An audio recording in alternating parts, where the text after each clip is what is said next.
Bonjour à toutes et à tous, j'espère que vous allez bien. Éric Béliveau, généalogiste amateur, passionné d'histoire et créateur de la chaîne Raconte-moi mes ancêtres. Lors de la dernière vidéo, je vous ai présenté un compte de taxes, un document de l'Agence des terres, et je vous ai fait un résumé de la généalogie de la famille Blanc jusqu'à présent. On se souvient que François-Auguste Blanc et Marie-Louise Desormeaux se sont mariés à la fin du 19e siècle et ont eu 5 enfants. Jean-Baptiste, Célina, Charles, Pierre et Henri.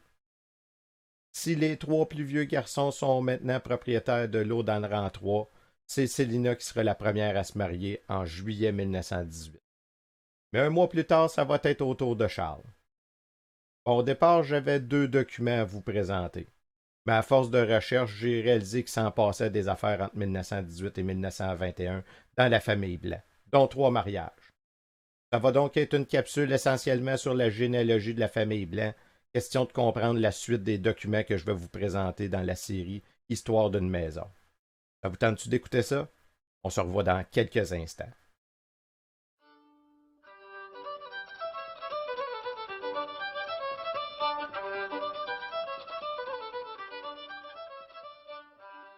Alors, comme je disais plus tôt, un mois après le mariage de Célina dans la paroisse Notre-Dame de la Paix, le 19 août 1918, nous avons célébré l'union de Charles Blanc, fils majeur d'Auguste Blanc et Marie-Louise Desormeaux de Saint-Émile de Suffolk, d'une part, et Emilia Cabana, fille majeure d'Isaïe Cabana, et Ormina d'Aigle de cette paroisse, d'autre part.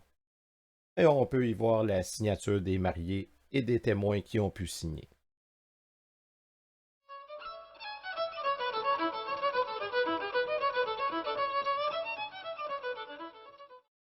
On sait que Célina s'est mariée en juillet 1918.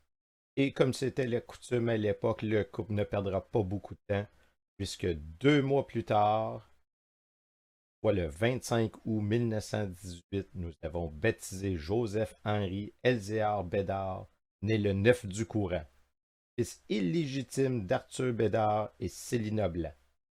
Le parrain a été Henri Blanc et la marraine Alexina Bédard.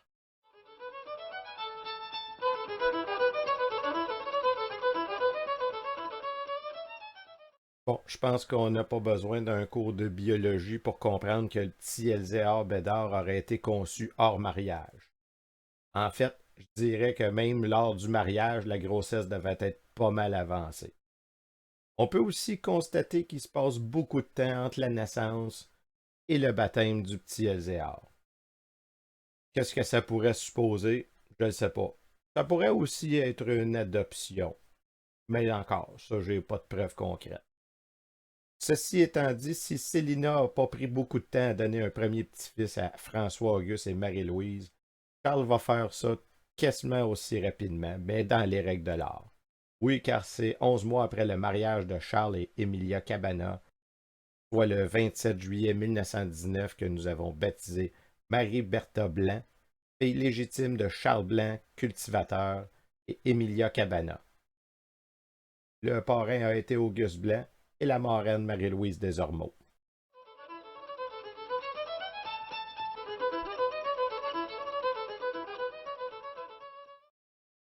Un peu plus d'un an plus tard, soit le 13 septembre 1920, on va assister à l'union de Jean-Baptiste Blanc, cultivateur, fils majeur de Auguste Blanc et Marie-Louise Desormeaux d'une part, et Florida Laverdure, fille mineure de feu Clovis Laverdure et Philomène Lambert de cette paroisse d'autre part.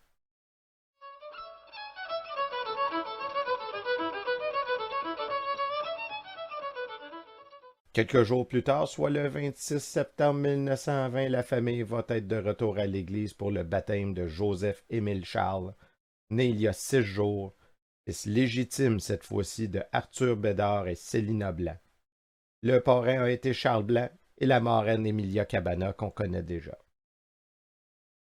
Malheureusement, quelques mois plus tard, soit le 15 décembre 1920, nous avons officié aux funérailles de Joseph-Émile Charles, décédé hier à l'âge de 3 mois, fils d'Arthur Bédard et Célina Blanc.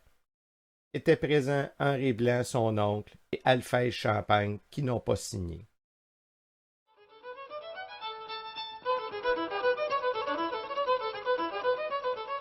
On a un petit break durant 6 mois de mariage, baptême ou de sépulture.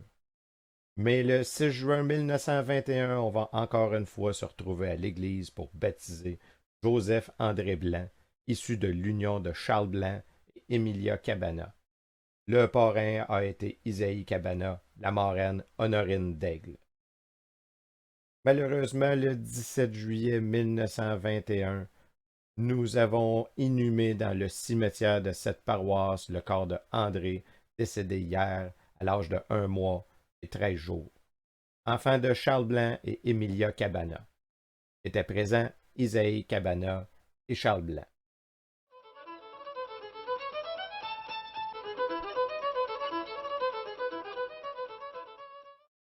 Ceci nous amène vers la fin de la vidéo. Si vous avez aimé, n'hésitez pas à le mentionner en cliquant sur le bouton j'aime, en commentant ou encore en partageant. N'oubliez pas aussi de vous abonner à la chaîne de Raconte-moi mes ancêtres si ce n'est pas déjà fait.